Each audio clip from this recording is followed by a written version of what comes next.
In August 1899, an obituary of a Japanese person appeared in newspapers across the United States. Toyo Morimura died at the age of 45. He was the representative of Morimura Brothers, a Japanese miscellaneous goods import company. Morimura's life was spelled out carefully in an article about his passing in the New York Times, and at the end of the article there was the word Millionaire written. Morimura, whose name recognition in Japan was surprisingly low, was undeniably recognized as a successful man in New York's business community. In the turbulent early Meiji era, he crossed the sea at the young age of early 20s. Toyo Morimura expanded his business through constant efforts and management sense. He also suffered alone in the unfamiliar life abroad. Still, there was a certain future ahead of the line of sight. Toyo Morimura, a pioneer in Japan-US trade. What did he want to convey throughout his life?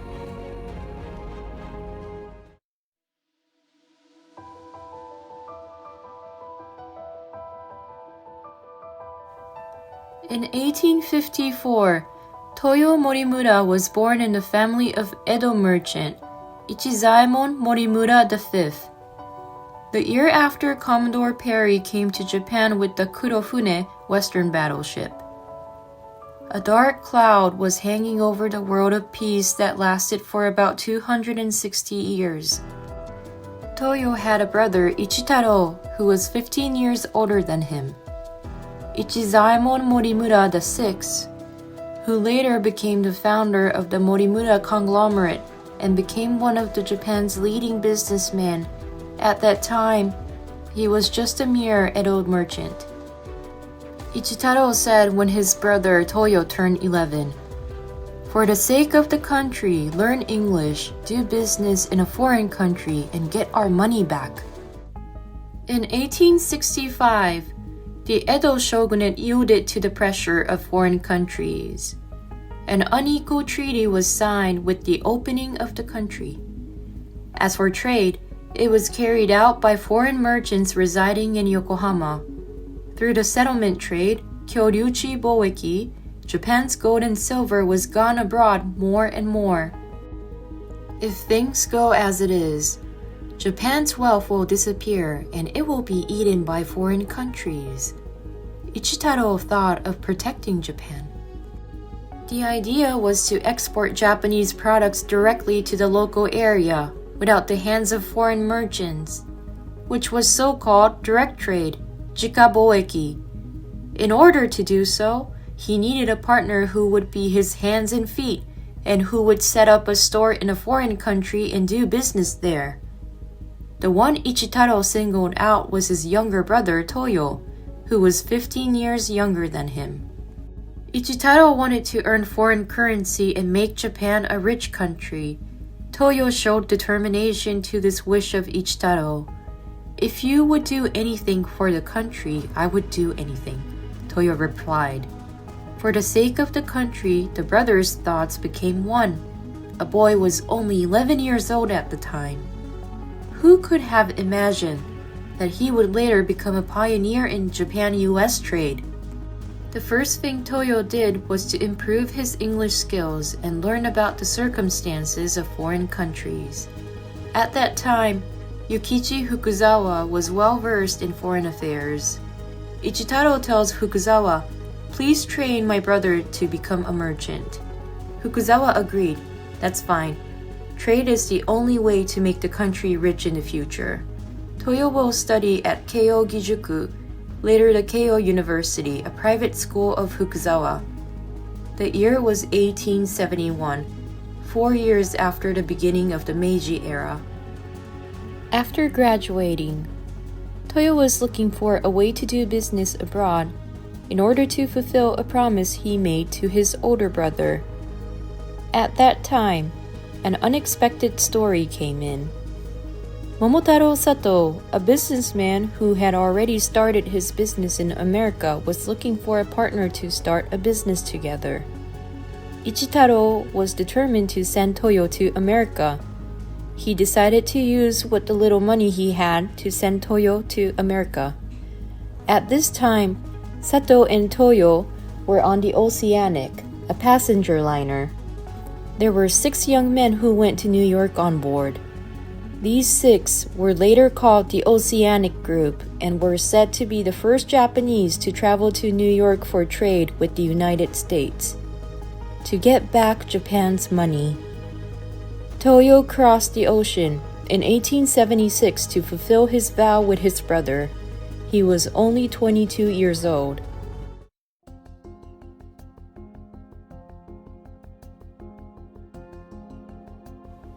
In 1876, the American economy was booming after the Civil War.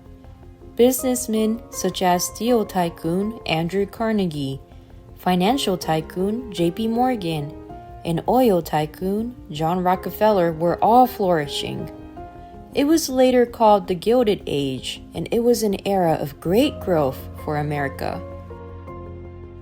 Toyo, who came to this place with great aspirations, had what kind of life at that time? In an unfamiliar foreign life, he strived to be frugal and thrifty. He had bread and coffee for breakfast and cheap unsold meat for dinner. Also, he only ate half of the apple and left the rest for the next day. There were also unwarranted discrimination. At that time, a large number of immigrants from China were flowing into New York. When he was walking down the street, somebody fooled him by shouting "Chinaman." He was even thrown stones at by strangers. When he was suffering from abdominal pain and asked the doctor, he was turned away. Without giving in to such discrimination, Toyo ran a retail store that sold Japanese miscellaneous goods. He started Hinode Shokai, jointly with Sato and others. The capital was $1,500 each, equivalent to 6 million yen in today's money. His older brother Ichitaro bought Japanese antiques, lacquerware, uchiwa fans, and other products and sent them to Toyo in New York, and Toyo displayed them in the store. There, a tailwind blew for Toyo, who had never done business in Japan. At the World's Fair held in Philadelphia that year, the exhibition of Japanese products were well received. Hinode Shokai's products sold like hotcakes. The price of flowers that Ichitaro purchased for 3 yen in Japan was sold for an amount equivalent to about 30 yen. It's 10 times the purchase price. Toyo was able to make a big profit. Fortunately, Toyo's sailing began. 2 years later, Toyo opened his own retail shop independently from Sato. Large department stores such as Macy's and many other shops gathered there. It was the #1 shopping area in New York at the time. This was the beginning of Morimura Brothers. Toyo would move forward step by step in the business community of New York. The reason the business was on track was because of Toyo's personality.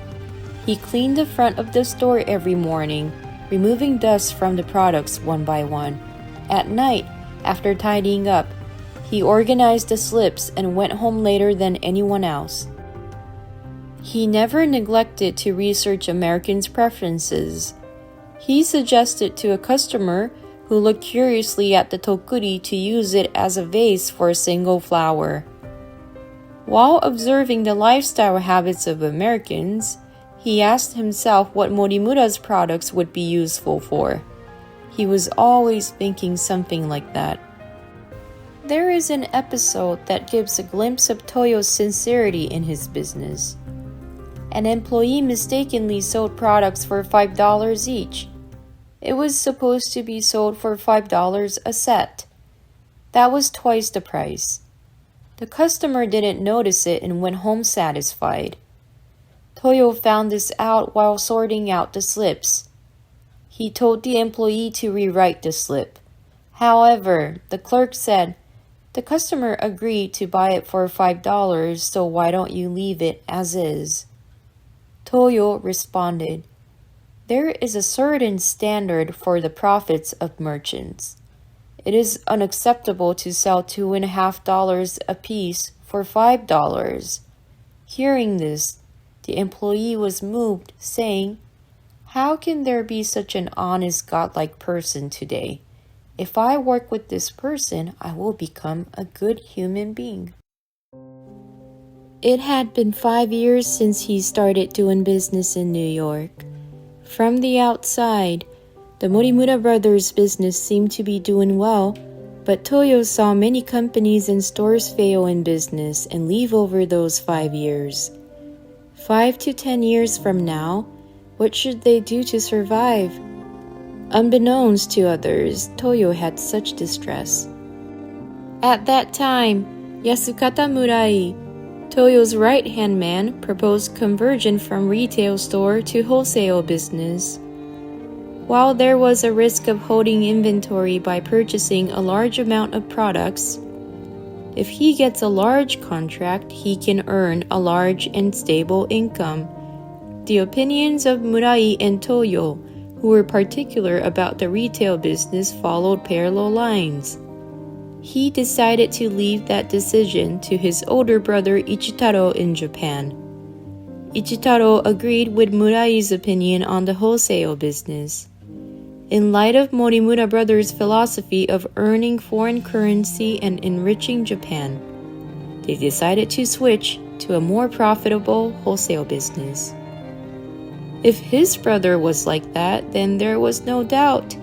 Without complaining that his opinion was overruled, Toyo jumped into action immediately. In 1883, Morimura Brothers moved its store to the current Soho area. It was a global wholesale area where New York and American retailers, as well as people purchasing the latest trends from all over the world, gathered. Morimura Brothers treated products with care on a daily basis. It was extremely rare that the product was damaged or broken. Their products, which were highly evaluated in the industry, quickly became popular. Toyo hired an American salesman.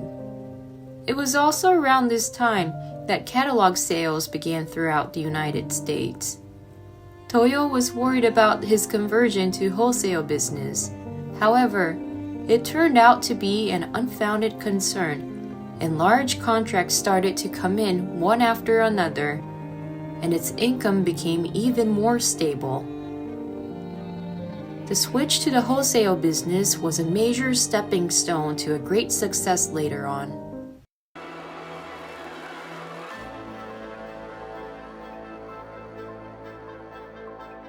Next, Toyo came up with the idea of developing an original product. Japanese antiques, folding fans, and uchiwa fans will lose its popularity once the boom in Japan ends. Things that are in constant demand are things that we use in our daily lives. Toyo, who carefully observed the lifestyles of Americans, was interested in tableware. In the United States at that time, most were imported from Europe. While they were popular, they were often expensive. He started by asking a Japanese potter, Kamamoto, to make a coffee cup. Although Japanese craftsmen did not know how to attach handles to vessels, once they managed to build it, the high-quality, low-cost coffee cup sold very well. Next was the development of tableware with a stylish Western design called fancy china, which the common people longed for. Toyo set up a department specializing in design within the company and devoted himself to this business. He planned a design and sent it to a Japanese potter for their opinion. Craftsmen who had no knowledge of Western style design were reluctant. In the current situation where progress was slow, Toyo threw words of encouragement. If other people can do it, why can't we? Such efforts paid off, and it took about 5 years to complete tableware with a Western-style design. The tableware of Morimura Brothers lined up in department stores and shops all over the United States.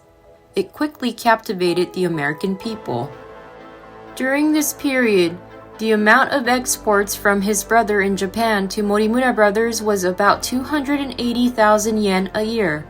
That means Japanese goods worth 100 billion yen equivalent to today's term was shipped across the sea.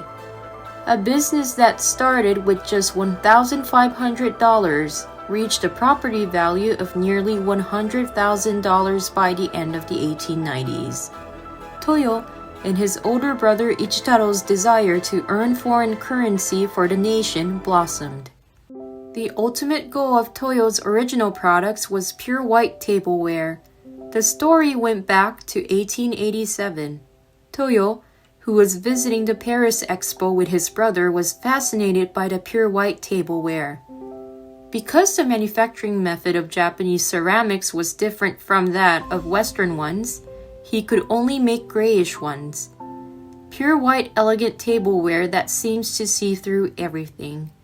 How much profit would he make if he sold this himself? Hot clam chowder is poured into a bowl of soup. A crispy brown turkey just taken out of the oven and placed on a family-sized platter. Toyo overcame many difficulties so far. He's sure he can do it. He would have imagined how it would be used in American homes. Toyo's challenge would continue forever, but... Just then, on July 31st, 1899, Toyo Morimura passed away suddenly. He was 45 years old. It was an untimely death at the point of expanding the business more and more. American newspapers everywhere mourned the death of the great businessman. The New York Times touched on his late personality. He was a generous businessman with a strong charity spirit. He was very popular with his employees. Keio University's school bulletin published a portrait of Toyo at the beginning and then touched upon his death. Compared to the merchants of the time who were reluctant to learn the ways of the developed countries, he had a different style. They praised Mr. Toyo's pioneering spirit in the turbulent early Meiji period. Yasukata Murai was Toyo's right-hand man. He inherited his will and greatly increased the achievements of the Morimura brothers. He became one of the elders of the New York Japanese community. It is said that when he gave a public speech, he always praised Toyo's personality and shed tears. Also, his older brother Ichitaro, who succeeded the name Ichizaemon VI some years ago, said, "The success of Morimura brothers in the United States is entirely due to Toyo's personality. He is my younger brother, but I think of him as my older brother in spirit, character, and business." He praised his beloved brother's lonely struggle with the utmost respect. There were not many words left by Mr. Toyo, who was honest and reticent in his business. However, Toyo once said to his brother something like this: "I want to spend money for my country. Earning money is not for your own luxury. Money should be spent for everyone's happiness." His older brother inherited his younger brother's will and found Morimura Toyo Akikai, a charitable organization.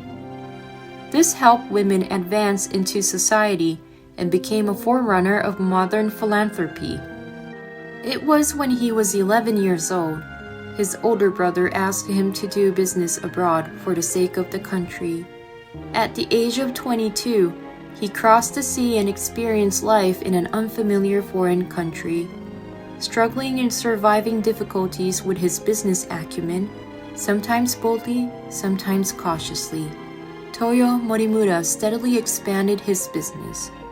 He left this world unwillingly, but his noble spirit must have been etched into the hearts of many.